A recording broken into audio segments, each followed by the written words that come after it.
Let's transform that long forgotten pile of t-shirts from boring into something that's extraordinary. Grab your sewing gear and I'll show you exactly how to do it. First off, grab your main shirt and we're going to take the sides off of it by cutting it as closely to the edge as we can.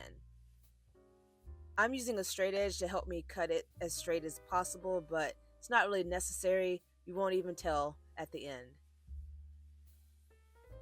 I measured the shoulder seams to kind of get the sides pretty even, and I marked it with my tailor's chalk.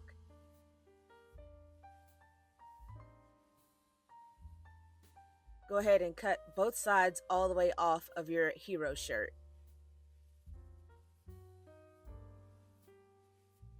Once you get the sides cut off, go ahead and measure the entire length of your shirt. You can cut it off at the waist, but I decided to keep mine nice and long because I wanted it to be long and flowy.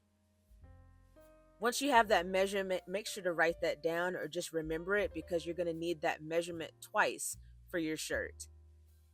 Now comes the fun part. I took all of the thrifted shirts that I wanted to transform into the sleeves and just took a look at what parts of the shirts that I wanted to cut. There was one other graphic tee that I wanted to use the main part of, so I cut off the sleeves of that one and used that as the template to cut out my other pieces.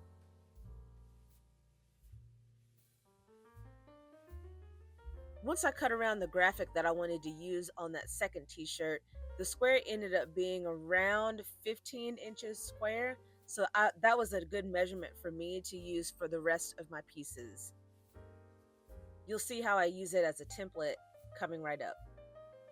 Once I got the other graphic tee cut, like I said, I used it as a template to cut out all of my other shirts, just so that everything was around the same measurement.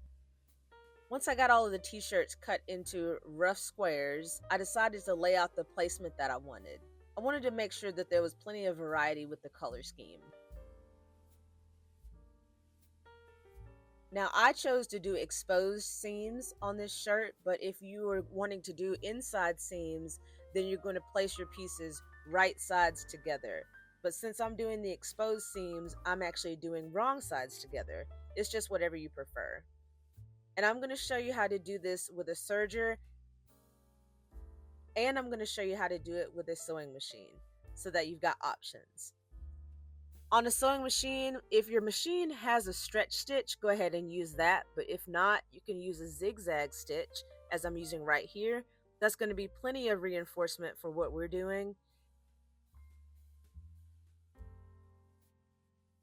And if you wanted to give it a little extra security, you can add a straight stitch on top of that.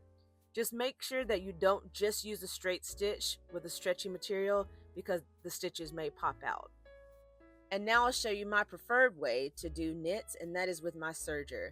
This is a serger, I've had it for a few years now and it works perfectly. I love using it for so many different applications. Look at that seam right there. It's just great and stretchy and resilient. Now, one thing about the serger seam, if you don't want your serger seam to be a focus in your design, what you can actually do is add a top stitch just to lay it down a little bit flatter. And this is what it looks like with the top stitch. Go ahead and attach all of your pieces for both of your sleeves with your preferred method. Once you get all the pieces attached, you're actually going to attach it to your hero shirt in the exact same method. You can either do the exposed seams or you can do an inside seam, whatever look that you're going for.